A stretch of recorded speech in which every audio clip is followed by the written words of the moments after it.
Assalamu alaikum everyone, welcome back to my channel. In this video we will discuss about puerperium, involutions, what is puerperia and duration of puerperium.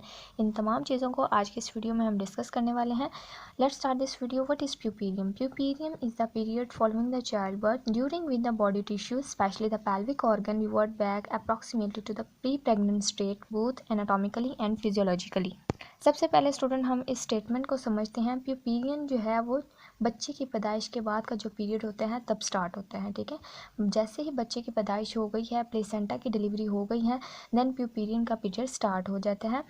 During which the body tissue specially खसूसन pelvic organ में कौन कौन सी चीज़ें शामिल हैं? हमारी uterus है, vagina है. ठीक है, इसके अलावा फिलोपियन ट्यूब आ जाती है, ओवरीज हैं. इन सारी चीज़ों का रिवर्ट बैक होना यानी रिटर्न होना, वापस आना approximately to the pre pregnant state यानी बच्चे की प्रेगनेंसी से पहले का जो पीरियड होता है उसमें जिस तरह ये ऑर्गन होते हैं, पेल्विक ऑर्गन, बॉडी टिश्यू, उस तरह वापस आना. Okay, both anatomically and physiologically mean जिस्मानी तौर पर जो है बॉडी का चेंज होना. And in the same way और इसी तरह involution is a process whereby the genital organ revert back approximately to the state as they were before pregnancy. Involution और पुerperium में कोई फ़र्क नहीं है. ठीक है, दोनों की एक ही डेफिनेशन है, इन्होंने ये बोला हुआ है. And in the same way और इसी तरह इन्वोल्यूशन इज़ अ प्रोसेस जिसमें जो है जेंटल ऑर्गन इंटरनल जेनिटेलिया भी हो सकता है और एक्सटर्नल जेनिटेलिया भी हो सकता है. ओके, इंटरनल जेनिटेलिया में आ जाता है हमारा वजाइना, यूट्रस है, फ्लोपियन ट्यूब है, ओवरीज है. और एक्सटर्नल जेनिटेलिया में जो है वो लिबिया मेजोरा, लिबिया माइनोरा, ये सारी चीज़ें. इनका रिवर्ट बैक होना, वापस आना, रिटर्न होना approximately to the state as they were before pregnancy, जैसे बिफोर प्रेगनेंसी से पहले थी. ठीक है, द वुमेन इन पुerperium इज टर्म एज पुerperia. एक MCQs भी आपको आ सकते हैं. ये शॉर्ट डेफिनेशन है कि पुerperium में जो वुमेन होती है उसे क्या बोलते हैं, तो आपने जो है वो पुerperia पे टिक मार्क करना है. अब देख लेते हैं हम ड्यूरेशन ऑफ पुerperium का ड्यूरेशन कितना होता है और कितने पार्ट्स में, कितने स्टेजेस में डिवाइड किया गया है.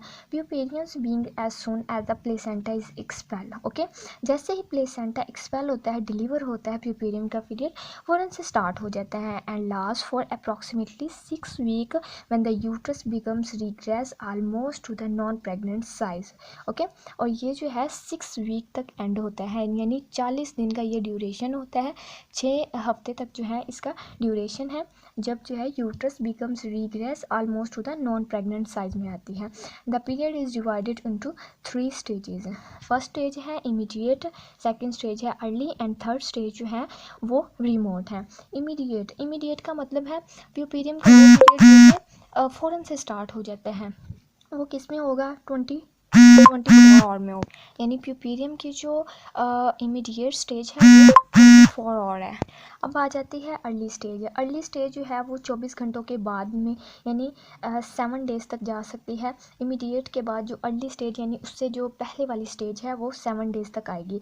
इसके बाद आ जाती है रिमोट स्टेज 6 वीक में, यानी लास्ट तक जो है वो रिमोट स्टेज जाएगी. Thank you so much for watching this video. Hopefully कि आपको पुerperium के टॉपिक की समझ आ चुकी होगी. किसी भी चीज़ में अगर कोई प्रॉब्लम है तो आप कमेंट सेक्शन में जाके पूछ सकते हैं.